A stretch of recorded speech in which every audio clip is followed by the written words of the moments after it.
بسم الله الرحمن الرحيم إن الحمد لله نحمده ونستعينه ونستغفره من يهده الله فلا مضل له ومن يضلل فلا هادي له وأشهد أن لا إله إلا الله وحده لا شريك له وأشهد أن سيدنا ونبينا وحبيبنا وشفيعنا وقرة أعيننا محمدا عبده ورسوله صلى الله تبارك وتعالى عليه وعلى آله وأصحابه وأزواجه وذريته وبارك وسلم تسليما كثيرا أما بعد فأعوذ بالله من الشيطان الرجيم بسم الله الرحمن الرحيم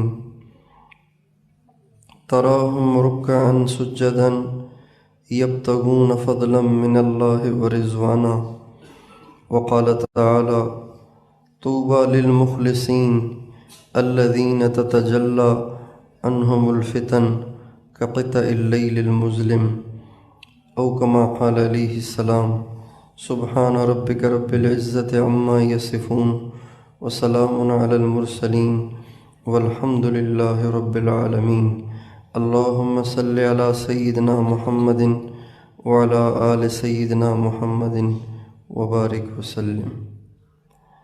میرے محترم بھائی اور دوستو،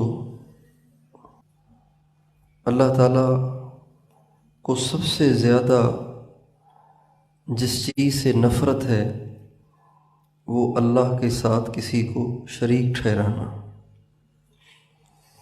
یہ اللہ کو اتنا پسند ہے، اتنا ناپسند ہے کہ اللہ تعالیٰ فرماتے ہیں کہ اگر کوئی دنیا جہاں کے سارے گناہ لے کر آئے گا تو اس کی بخشش ممکن ہے، لیکن اگر کوئی شرک لے کر آئے گا تو اس کی بخشش ہے ہی نہیں۔ اس کی بخشش کے لیے کوئی نبی بھی سفارش نہیں کر سکتا۔ ما کان للنبی ان یستغفروا للمشرکین ما کان للنبی والذین آمنوا ان یستغفروا للمشرکین ولو کانوا اولی قربا۔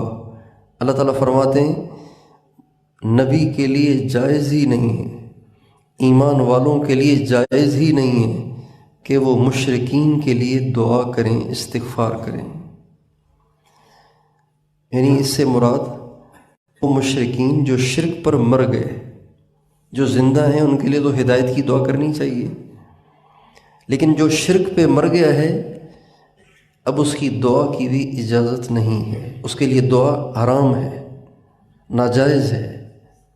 اتنا اللہ کو شرک ناپسند ہے۔ اور شرک کی دو قسمیں ہیں، ایک شرک جلی ہے اور ایک شرک خفی ہے۔ یہ دو نام بھی احادیث میں آئے ہیں اور اس کو دوسرے الفاظ سے بھی تعبیر کیا گیا ہے۔ ایک شرک اکبر ہے اور ایک شرک اصغر ہے۔ بڑا شرک، چھوٹا شرک، کھلا شرک، چھپا شرک۔ کھلا اور بڑا، اس سے مراد تو اللہ کے ساتھ کسی کو شریک ٹھہرانا، اور چھپا اور چھوٹا شرک وہ کسی اور کے لیے عمل کرنا، یعنی دکھلاوا کرنا۔ دکھلاوے کو بھی ہمارے نبی نے شرک قرار دیا ہے۔ من صلی یرائی فقد اشرک، جس نے دکھاوے کے لیے نماز پڑھی اس نے شرک کیا۔ یہ مرض اتنا عام ہے، اتنا عام ہے کہ پتہ نہیں قیامت کے دن نیکیاں کرنے والوں کے پاس کوئی نیکی ہوگی بھی یا ان کے دامن خالی ہوں گے، تو موت پہ پتہ چلے گا اور مرنے کے بعد پتہ چلے گا۔ لیکن حال جو نظر آ رہا ہے اپنا تو یہی ہے کہ شاید ہم سب کچھ کر کے بھی جب وہاں پیش ہوں گے تو ہمارے پاس کچھ نہیں ہوگا۔ اس لیے کہ اللہ تعالیٰ کے ہاں جس عمل میں اخلاص نہ ہو وہ عمل ہی نہیں ہے، وہ عمل ہے ہی نہیں، وہ معدوم ہے، عمل ہی نہیں ہے۔ بلکہ جس عمل میں دکھاوا آ جائے، جس عمل میں کسی اور کو خوش کرنے کا ارادہ ہو، تو وہ عمل نیکی تو کیا بلکہ وہ سیئہ بن جاتا ہے، برائی بن جاتا ہے۔ یہ نہیں فرمایا من صلی یرائی فقد حبط عملہ، جس نے نماز پڑھی دکھاوے کے لیے اس کا عمل ضائع ہو گیا، یہ نہیں فرمایا، بلکہ فرمایا من صلی یرائی فقد اشرک، جس نے دکھاوے کے لیے نماز پڑھی وہ مشرک ہے۔ پڑھی تو نماز، لکھا گیا شرک، دیا تو صدقہ، لکھا گیا شرک، کیا تو عمرہ، لکھا گیا شرک، کیا تو حج، لکھا گیا شرک۔ اندازہ لگائیے کہ نیت کا فساد کتنا بڑا جرم ہے، اور نیت کے بغیر عمل کی کیا ویلیو رہ جاتی ہے۔ اس لیے اخلاص بہت ضروری ہے۔ ہمارے حضرت مولانا ظاہر شاہ صاحب رحمۃ اللہ علیہ، اللہ تعالیٰ ان کی قبر پہ کروڑوں رحمتیں نازل فرمائے، وہ روزانہ ایک بیان کرتے تھے۔ ان کا بیان روزانہ نیا نیا نہیں ہوتا تھا، روزانہ نیا بیان نہیں کرتے تھے، وہ روزانہ ایک، برس سا برس گنے چنے مخصوص الفاظ، وہ کل بھی وہی، پرسوں بھی وہی، ترسوں بھی وہی، پچھلے سال بھی وہی، اس سال بھی وہی، اگلے سال بھی وہی، یہ ان کا بیان ہوتا تھا۔ حضرت مولانا ظاہر شاہ صاحب رحمۃ اللہ علیہ، حضرت شاہ عبد القادر رائے پوری رحمۃ اللہ علیہ کے اجل خلفاء میں سے تھے۔ تو وہ فرماتے تھے بھائیو دوستو، ان کے بات کرنے کا انداز بھی ایسے ہی ہوتا تھا، بھائیو دوستو، جب انسان نیکی کرتا ہے تو اس نیکی سے نور پیدا ہوتا ہے، اس نور کو فرشتے بھی دیکھتے ہیں، شیطان بھی دیکھتا ہے۔ فرشتے دیکھ کے خوش ہوتے ہیں، شیطان دیکھ کر جل بھن جاتا ہے، ایسے ہی کہتے تھے، شیطان دیکھ کر جل بھن جاتا ہے۔ پھر وہ اس کی کوشش کرتا ہے کہ اس کو ضائع کرے، اور سب سے پہلے وہ نیت پہ حملہ کرتا ہے۔ ہاتھ میں تسبیح ہوگی، خوش و خضوع سے درود شریف پڑھ رہا ہوگا، پاس آ کے کوئی بیٹھ جائے گا یا پاس سے گزر جائے گا تو ایک دم خیال لائے گا کہ یہ بھی دیکھ رہا ہے کہ کتنا پابند ہے اعمال کا۔ گاڑی میں سفر کر رہا ہوگا اور سوچے گا کہ اب وقت ضائع ہو رہا ہے، چلو مراقبہ کر لوں، تو گاڑی میں ہی سر جھکا لے گا اور مراقبہ کرے گا۔ اور گاڑی میں لگا جھٹکا، بریک ماری ڈرائیور نے یا کوئی اسٹاپ آ گیا، سواری اتری، انہوں نے آنکھ کھولی تو دیکھا پاس والا اس کو دیکھ رہا ہے، تو فوراً کم بخت شیطان دل میں لائے گا، پاس والا بھی کہے گا کتنے بڑے بزرگ کے پاس بیٹھا ہوا ہوں، جب سے بیٹھا ہے بات ہی نہیں کر رہا، بیٹھا ہوا ہے اللہ کی یاد میں، بڑا اللہ والا ہے۔ بڑا مشکل ہے۔ اور حدیث میں آتا ہے ان اخوف ما اخاف علی امتی، سب سے زیادہ مجھے اپنی امت پر جس چیز کا اندیشہ ہے وہ یہ شرک خفی ہے۔ پھر آپ فرماتے ہیں یہ جو شرک خفی ہے یہ انسان کے اندر چیونٹی کی چال سے بھی زیادہ باریک طریقے سے داخل ہو جاتا ہے۔ اگر چونٹی کپڑوں پہ بھی چل رہی ہو تو پتہ نہیں چلتا کہ چل رہی ہے، جب تک کہ نظر نہ آئے، اس کی چال محسوس نہیں ہوتی۔ اس سے بھی زیادہ خفیہ طریقے سے انسان کے اندر یہ شرک اصغر یعنی دکھاوا داخل ہو جاتا ہے اور اس کو پتہ ہی نہیں چلتا۔ اس لیے کبھی بھی کسی اللہ والے نے کسی کامل نے کبھی بھی اخلاص کا دعویٰ نہیں کیا. کبھی کسی مخلص نے، کسی کامل نے، ناقص نے نہیں. ناقص سے دعویٰ صادر ہو جاتا ہے، لیکن کامل کبھی دعویٰ نہیں کرے گا. کبھی کسی کامل نے آج تک اخلاص کا دعویٰ نہیں کیا. اس لیے کہ یہ تو قیامت میں پتہ چلے گا کہ کون مخلص تھا اور کون غیر مخلص تھا. اس لیے اس چیز کو بہت زیادہ مد نظر رکھنے کی ضرورت ہے. ہر نیکی انسان جو کرتا ہے، ہر نیکی وہ انسان کو اللہ کے قریب کرتی ہے. ہر نیکی.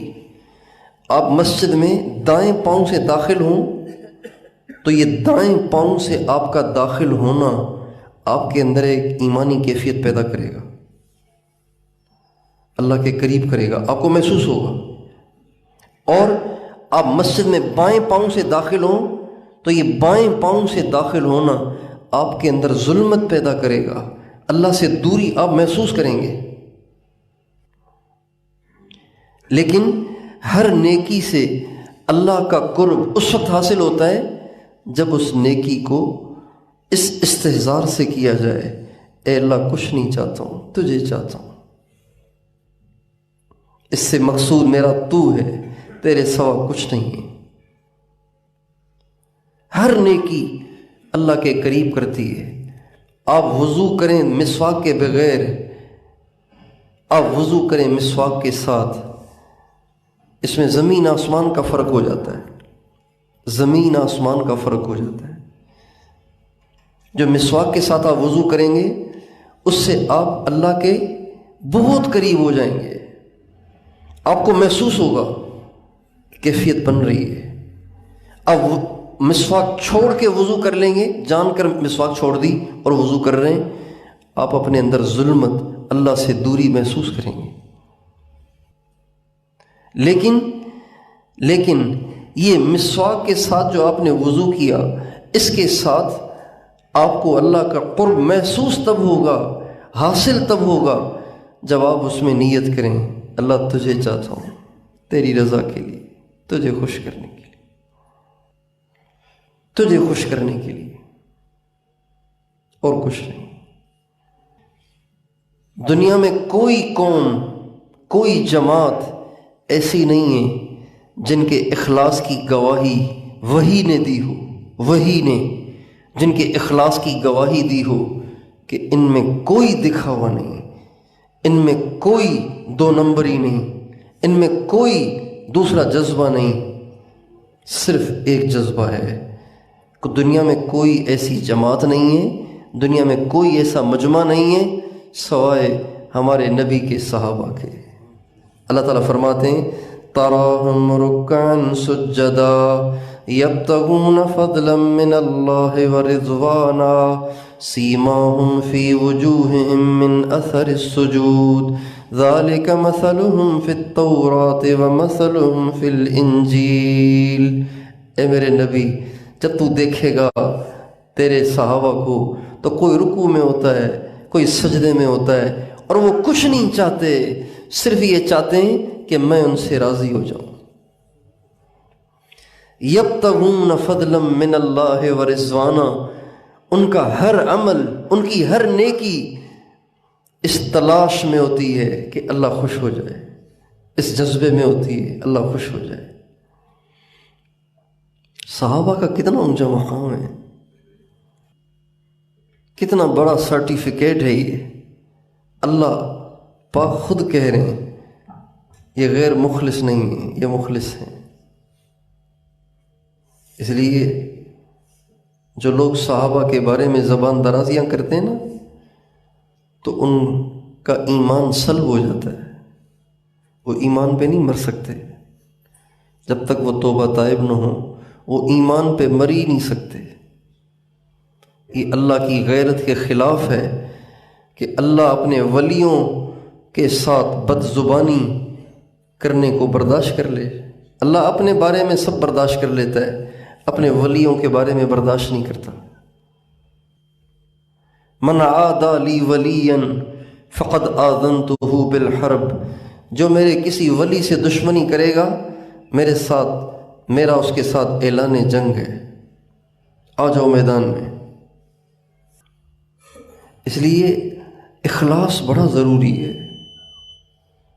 ہر عمل کے شروع میں، درمیان میں، آخر میں بار بار ٹٹولتے رہیں، بار بار ٹٹولتے رہیں، بار بار ٹٹولتے رہیں، کس کے لیے کر رہا ہوں، کیا چاہتا ہوں، کہیں کسی اور کو خوش کرنے کا جذبہ تو نہیں ڈال دیا شیطان نے، کہیں کسی اور کی طرف میلان تو نہیں ہو رہا، کہیں کسی اور کی طرف دھیان تو نہیں جا رہا ہے تو کرنے کا فائدہ نہیں ہے، بیکار کر رہا ہوں بس سب۔ لیکن اس کا مطلب یہ نہیں ہے کہ اگر یہ خیالات آئیں تو انسان عمل چھوڑ دے، نہیں، یہ بھی ٹھیک نہیں ہے، یہ بھی ٹھیک نہیں ہے۔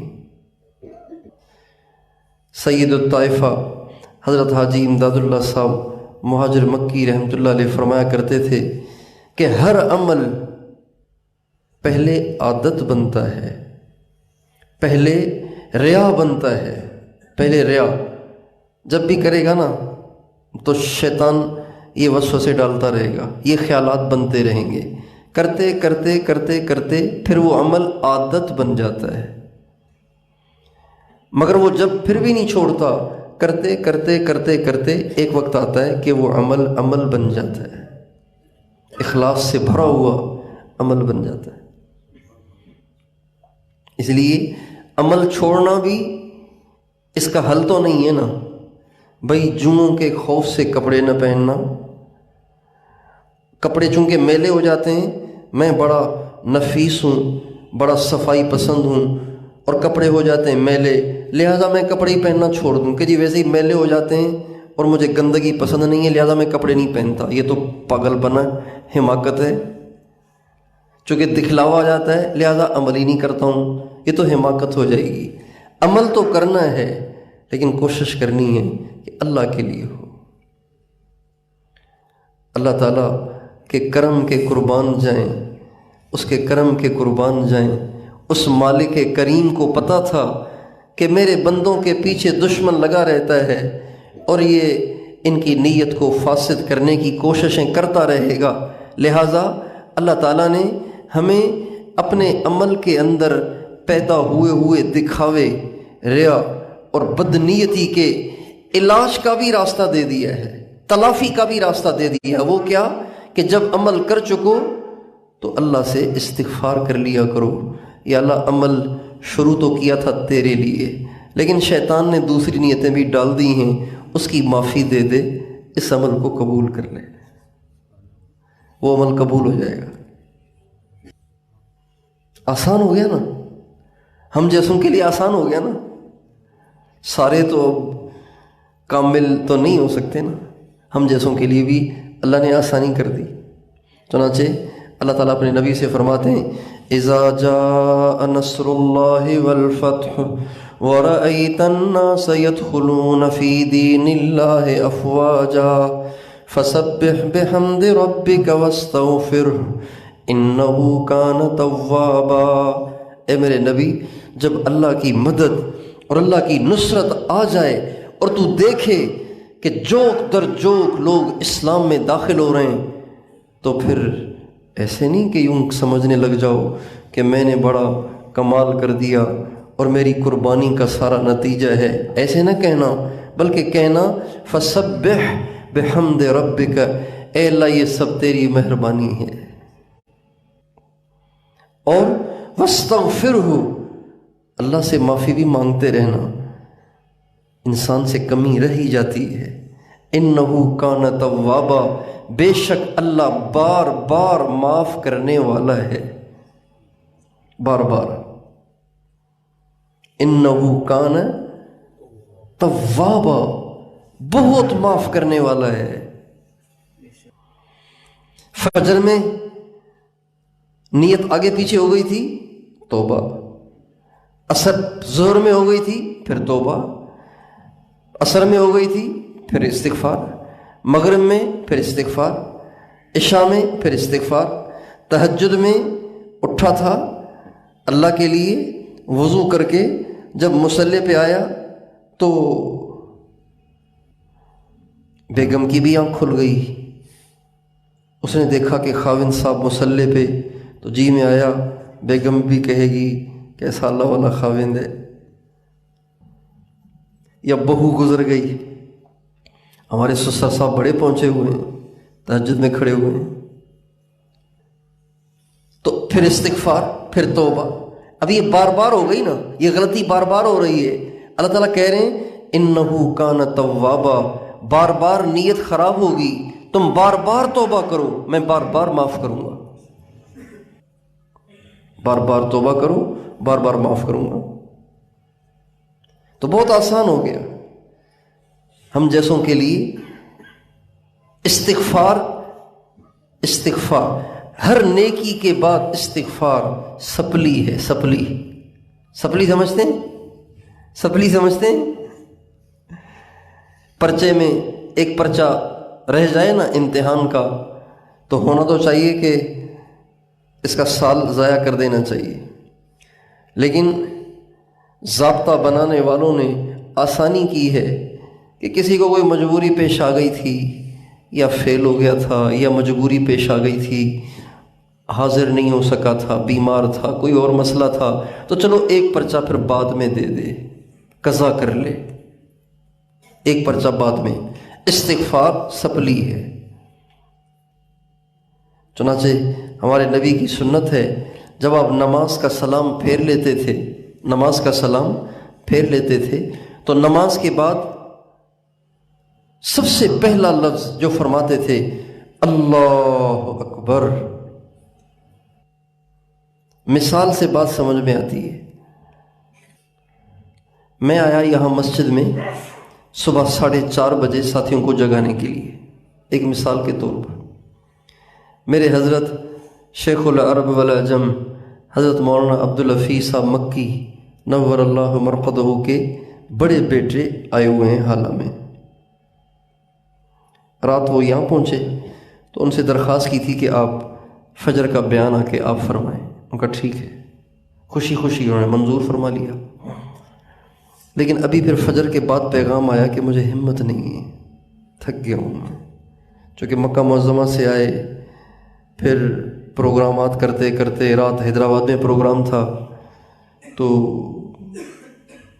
نفیس طبیعتیں ہیں، اور ہم تو دیہاتی لوگ ہیں، بس چل سو چل، تو بس پھر وہ طبیعت ان کی ٹھیک نہیں تھی، اس لیے انہوں نے معذرت کر لی۔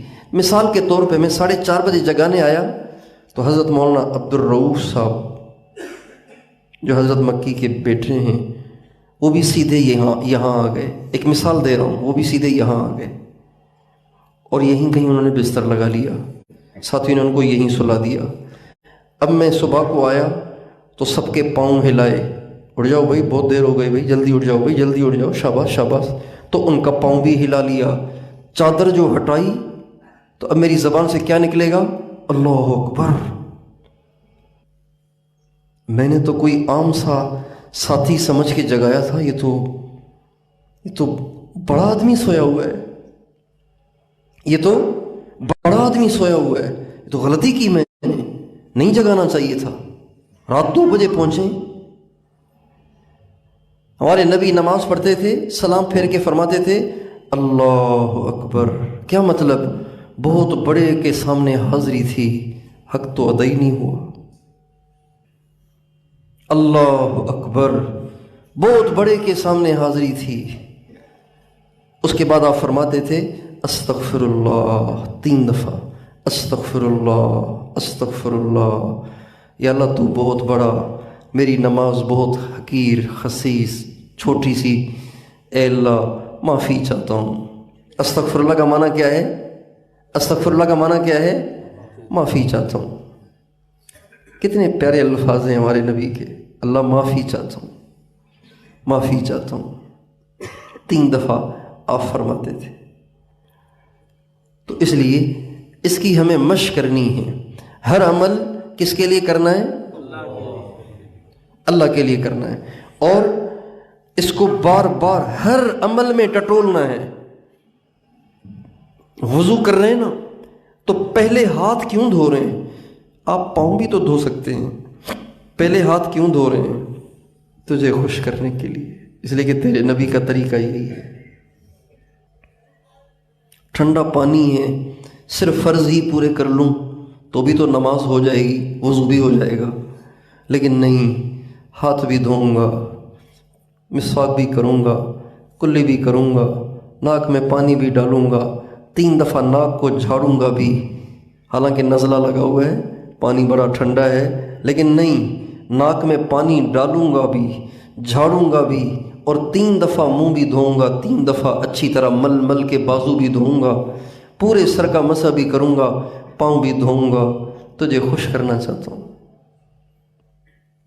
چند دن ہر عمل میں یہ کر کے دیکھیں، شروع میں اس سے کوئی خاص کیفیت میں فرق محسوس نہیں ہوگا، چند دن کیا 1 یا 2 دن، اس کے بعد پھر سچ پوچھیں اتنا مزہ آئے گا، اتنا مزہ آئے گا، اتنا مزہ آئے گا کہ آپ کہیں گے ساری زندگی ضائع کر دی، ساری نیکیاں برباد کر دی، پتہ نہیں کہاں پڑھی نمازیں، پتہ نہیں کہاں کی عمرے، پتہ نہیں کہاں کی میں نے نیکیاں، تو ساری برباد کر دی۔ نیکی تو یہ ہے جس میں محسوس ہو رہا ہے کہ میں اللہ کے قریب ہو رہا ہوں، اللہ کی محبت میں اضافہ ہو رہا ہے، تو اس کی مشق فرمائیں گے انشاءاللہ۔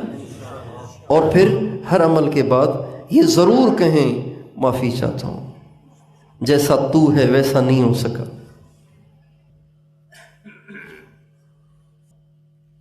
اگر میں اپنے حضرت جی مولانا فیض ذوالفقار صاحب دامت برکاتہم العالیہ کی خدمت میں 50 روپے والی چھوٹی سی خوشبو کی شیشی جا کے پیش کروں